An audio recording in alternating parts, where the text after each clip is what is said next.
Let's get right into it. Number 10. Your brain literally cannot picture it. Here's a fun experiment. Close your eyes and try to imagine yourself dead. Not someone else, you. No thoughts, no heartbeat, no awareness, nothing. Just absence.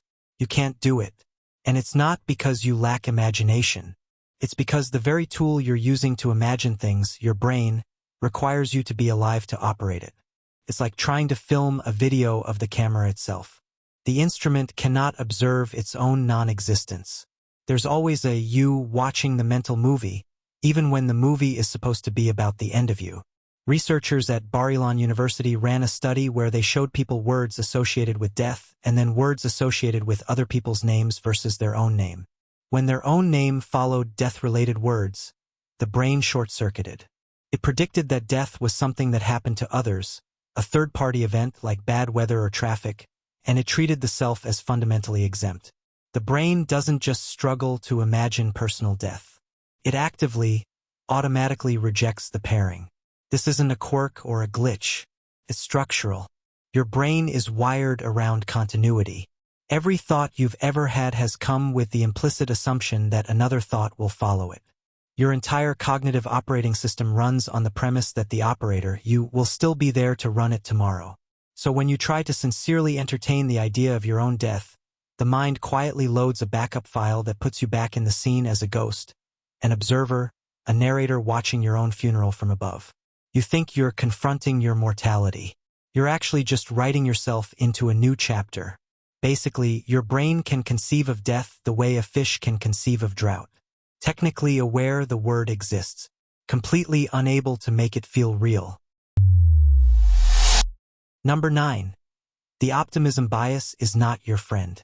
Smoking causes cancer. You know this. Everyone knows this. And yet, statistically, smokers consistently rate their personal risk of getting lung cancer as lower than the average smoker's risk. Let that marinate for a second. They acknowledge the danger. They accept the statistics. And then they quietly move themselves to a different column.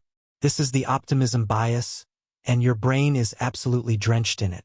Neuroscientist Tali Sharot has spent years studying this phenomenon, and what she found is both fascinating and deeply embarrassing for our species. When people learn a bad statistic, say a 1 in 3 chance of developing a certain illness, their brains update their beliefs less when the information is threatening than when it's reassuring. Good news gets absorbed and stored. Bad news gets politely escorted to the back of the building and quietly ignored. Your brain is essentially doing aggressive PR for you 24 hours a day without asking. And the thing is, this isn't limited to smokers or reckless people or people you've decided are idiots. It applies to almost everyone. People underestimate their chances of divorce, job loss, serious illness, and yes, death. Not because they're uninformed, but because the brain has a deeply embedded filter that tilts the math in your favor whenever survival is on the line. From an evolutionary standpoint, this makes a grotesque kind of sense. An ancestor who sat in a cave catastrophizing about all the ways they could die probably didn't hunt particularly well. Meanwhile, the overconfident cave person who thought, "Yeah, I can probably wrestle that boar," actually went out and got food. Delusional optimism in small doses was a survival feature. The problem is that you're no longer wrestling boars. You're crossing streets, eating processed food, ignoring weird chest pains, and telling yourself you'll get to the gym next week. And your brain's ancient optimism engine is still running, merrily insisting that the statistics apply to someone else. Somewhere in your skull, a tiny spin doctor is working overtime, and he is terrible at his job. Number 8. Terror management theory, or how civilization is one big coping mechanism. In the 1980s, 3 psychologists named Jeff Greenberg, Sheldon Solomon, and Tom Piszczynski came up with a theory so unsettling that once you hear it, you'll never look at a skyscraper, a religious text, or a LinkedIn profile the same way again. The theory is called terror management theory, and the core idea is this: almost everything humans do, art, culture, religion, legacy, career ambition, nationalism, is at its root a defense mechanism against the awareness of death. That's it. That's the argument. Civilization is basically one enormous distraction project. The logic goes like this. Humans are the only animals who know, from a relatively young age, that they are going to die. Every other creature operates on pure instinct, blissfully unaware that the whole thing has an expiration date. But you, lucky you, get to walk around with that knowledge loaded in your brain like a background application that never fully closes. And that awareness, if you actually sat with it, would be completely paralyzing. So the brain outsources the problem. It reaches for symbolic immortality. You build something that outlasts you, a career, a family, a reputation, a belief system. You attach yourself to groups and ideals that feel bigger and more permanent than one fragile human body. You write your name on things. You have children. You chase legacy. And none of this is conscious. You think you want a promotion because you like challenges and financial security. Terror management theory says you want it because somewhere deep in your limbic system, something is screaming that you need to matter before you stop existing. Studies backing this theory are genuinely wild.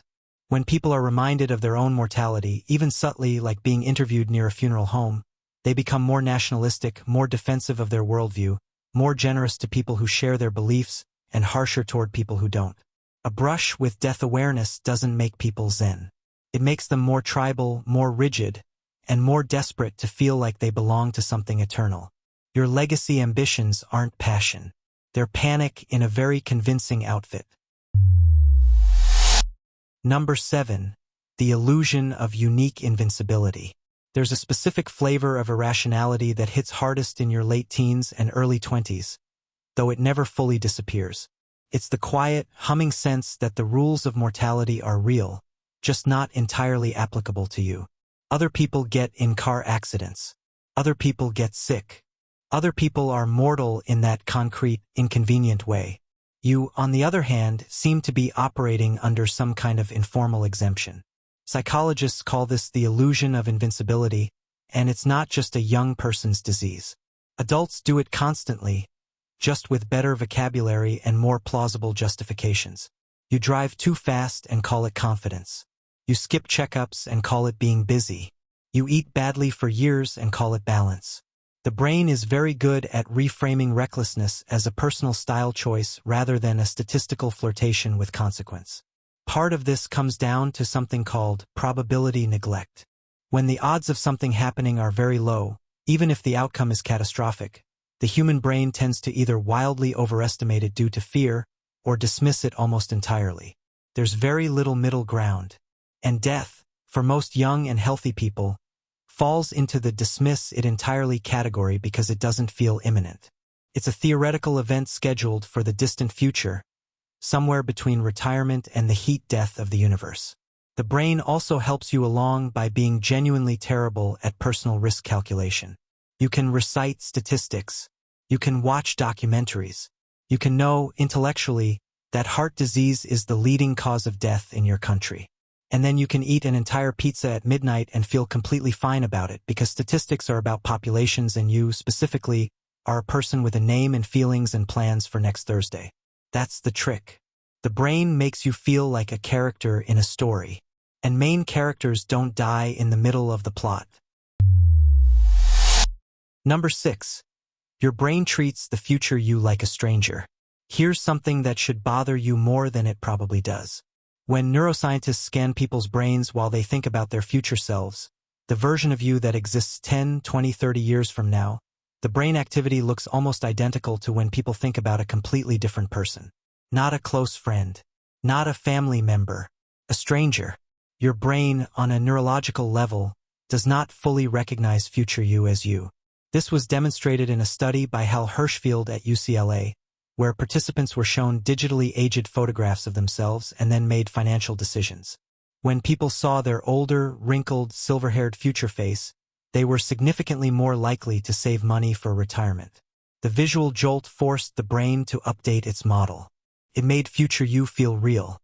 Without that nudge, the brain just quietly files future you under Not My Problem, the same folder it uses for strangers, abstract statistics, and terms and conditions agreements.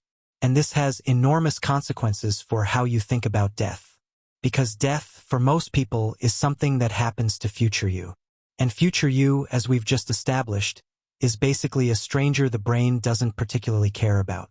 So when your doctor tells you that your lifestyle choices will catch up with you in 20 years, Your brain processes that the same way it processes a news story about someone you've never met in a city you've never visited. Relevant, unfortunate, completely easy to ignore. It also explains why people make objectively baffling long-term decisions. Why you'll stay up until 3 a.m. even though tomorrow you has a 7 a.m. meeting. Why you'll blow your savings even though retirement you will be furious. Tomorrow you is a stranger, and you are, apparently, not above being a little rude to strangers. The version of you that dies is someone your brain has never properly introduced itself to, and it's very hard to grieve someone you never really knew. Number 5. The brain actively filters out death cues. Walk through a city for an hour and count the number of things that could theoretically kill you. Cars moving at speed. Construction scaffolding overhead. Stairs without railings. Electrical cables. Other humans who, statistically speaking, are unpredictable. The raw density of potential hazards in any given environment is genuinely staggering. And yet you stroll through all of it thinking about what to have for lunch. This is not bravery. This is your brain running an aggressive content moderation system on your perception. The mechanism is called death thought suppression, and it works almost automatically. Research in terror management theory found that when people become consciously aware of death, when it bubbles up toward the surface of their thinking, the brain rapidly deploys what psychologists call proximal defenses. These are immediate, practical thoughts that push death back down. You tell yourself you'll exercise more, eat better, be more careful. You rationalize. You distract. And within seconds, the uncomfortable awareness sinks back below the waterline and you return to thinking about lunch. When proximal defenses aren't enough, the brain escalates to distal defenses. The deeper cultural and psychological buffers we already talked about.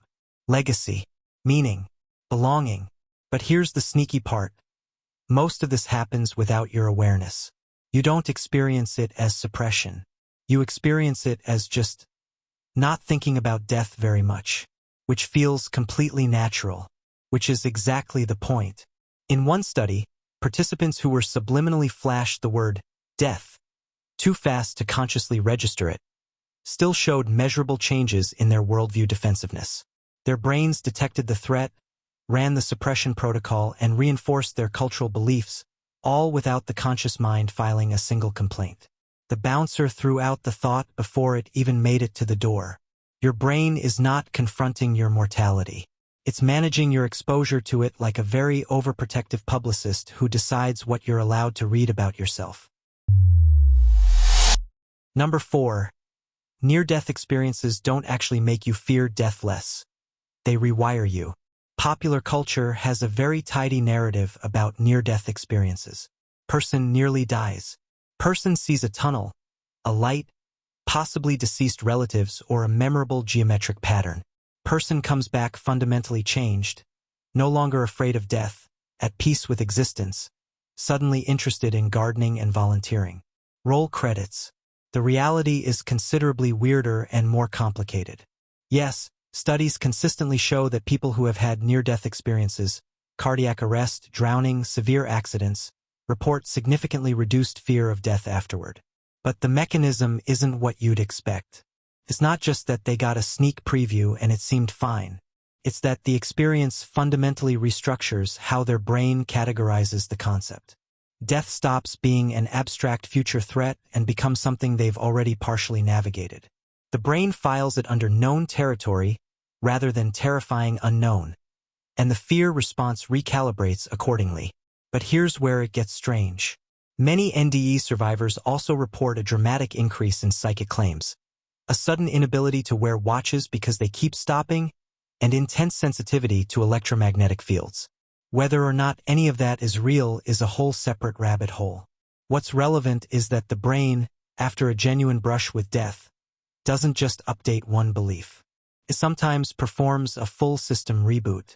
Personalities shift. Priorities invert. Relationships collapse or deepen without warning. The person who comes back is, in measurable psychological terms, not quite the same person who left. Which raises an interesting question. If the brain's entire architecture is built around the assumption of the self's continuity, what happens when that assumption gets genuinely, physically interrupted? Apparently, the answer is a lot of things, not all of them peaceful, and some of them involving an inexplicable new hobby in amateur astronomy. The brain doesn't just fear death. It is organized around avoiding it. And when that organizing principle gets rattled hard enough, the whole structure shakes. Number 3. Death anxiety runs your personality more than you think. Here's an uncomfortable Tuesday afternoon thought for you. That thing you call your personality? The ambitions, the values, the causes you care about, the aesthetics you've cultivated, the very specific way you feel the need to be perceived by other people. A significant chunk of that is, according to a growing body of psychological research, downstream of how you personally cope with the knowledge that you're going to die. This isn't a metaphor. It's measurable. Studies in existential psychology show that individual differences in death anxiety, how much the concept of death consciously or unconsciously disturbs a given person, correlate strongly with things like political orientation, religiosity, need for cognitive closure, and even aesthetic preferences. People with higher unconscious death anxiety tend to favor order, certainty, strong in-group identity, and clear hierarchies. Not because they sat down and decided those things made logical sense, but because their nervous system is running a background program that desperately needs the world to feel stable and permanent and structured, because the alternative, a chaotic, random universe where anyone can die at any time for no reason, is simply too much to hold. And before you feel smug about being on whichever side of that equation you think you're on, the same research shows that people with lower conscious death anxiety often compensate in different ways. Thrill-seeking, nihilism, ironic detachment, that are their own flavors of avoidance. There is no, I've figured out mortality and I'm chill about it club. There are just different coping aesthetics. The psychologist Irvin Yalom, who spent decades doing existential therapy, wrote that death is the condition that makes life possible, the urgency behind every meaningful choice. Which sounds beautiful until you realize it also means that the reason you obsessively redecorate your apartment or argue with strangers online or desperately want to be remembered might all trace back to the same dim, persistent awareness that none of this lasts. You are not just living your life. You are, in part, constructing an elaborate argument against your own impermanence. And you're doing it in real time with furniture and opinions and a carefully curated music taste. Number 2. The brain mistakes familiarity for safety. Your brain has a deeply inconvenient habit of confusing things I've seen before with things that cannot hurt me. It's called the mere exposure effect, and while it mostly just explains why you inexplicably like songs after hearing them 4 times on the radio despite initially finding them unbearable, it also does something far more insidious when it comes to death. The more you're exposed to something, even something genuinely dangerous, the less threatening it feels. This is why people who live near volcanoes stop evacuating. Why soldiers describe combat becoming routine after a certain point. Why you drive the same stretch of highway every single day at speeds that would have terrified your great-grandparents, while sipping a hot beverage and half listening to a podcast, because it simply feels fine. You've done it 100 times. The brain has logged it, categorized it, and stripped it of its threat rating. Death benefits enormously from this same glitch. You've been aware of your mortality for most of your conscious life. You learned about it as a child, processed it a bit, felt scared, and then the feeling faded because feelings fade and life continued and there were other things to deal with. And every year that passes without dying is registered by your brain, on some level, as evidence that dying is not something that's going to happen to you. Not because that's logical, but because you survived yesterday and the day before that and the day before that, and at some point the brain just starts extrapolating the trend line into infinity. It's the cognitive equivalent of someone who has played Russian roulette 10 times and started to feel confident in their track record. Familiarity doesn't breed contempt. It breeds a deeply misplaced sense of exemption. Every morning you wake up, your brain silently adds another data point to its survival spreadsheet and nudges its forecast a little further toward, probably fine. The statistics say otherwise. Your brain does not care about the statistics. Your brain cares about the pattern, and the pattern so far has been still here, which is great, until it isn't. Number 1. Mortality salience is the most powerful force you've never heard of. Pull everything together. The suppression, the optimism bias, the stranger self, the cultural scaffolding, the personality armor. all of it exists because underneath every single layer of your psychology, there is one foundational, non-negotiable, load-bearing truth that your brain has decided it absolutely cannot let you sit with for too long. You are going to die, you don't know when, you can't stop it, and there is nothing you can fully do to make that feel acceptable. That awareness, raw, unfiltered, without any of the coping mechanisms running, is what psychologists call mortality salience. And even tiny doses of it, delivered at the right moment, change human behavior in ways that are almost comically dramatic. In one study, judges who were reminded of their own mortality gave significantly harsher sentences than control groups. In another, people tipped more generously after sitting near a funeral parlor. Reminders of death made people more likely to support charismatic political leaders, more likely to consume conspicuously, more likely to take risks, more likely to seek physical closeness, more likely to buy SUVs. Apparently the logic being that if you're going to die, you'd at least like to do it elevated slightly above other vehicles on the highway. The point is that mortality salience doesn't make people calm, philosophical, and measured. It makes them loud. It amplifies whatever psychological strategy they already use to feel significant and connected and real. It turns the volume up on the whole personality, because when death taps you on the shoulder, the brain's response is not quiet acceptance. It's a frantic, creative, all-hands-on-deck campaign to prove that you matter, that you're part of something permanent, and that the universe will notice the gap when you're gone. And here's the final punchline, the one that ties the whole thing together. Your brain refuses to believe you could die not because it's broken, not because it's stupid, but because that refusal is the entire engine. The denial, the optimism, the legacy chasing, the meaning making, all of it runs on the fuel of not quite believing. The moment you fully, completely, viscerally accepted your own mortality with no buffers running, you would either be paralyzed or enlightened, and evolution didn't have much use for either. So it kept the ones who half knew and half forgot and kept moving anyway. You are the descendant of every human being who looked mortality in the face and then got distracted by something else. That is your inheritance. That is your edge. And that, genuinely, is why you're still here to be annoyed by it. That's all for today. I'll be making similar videos in the future. Subscribe to see them.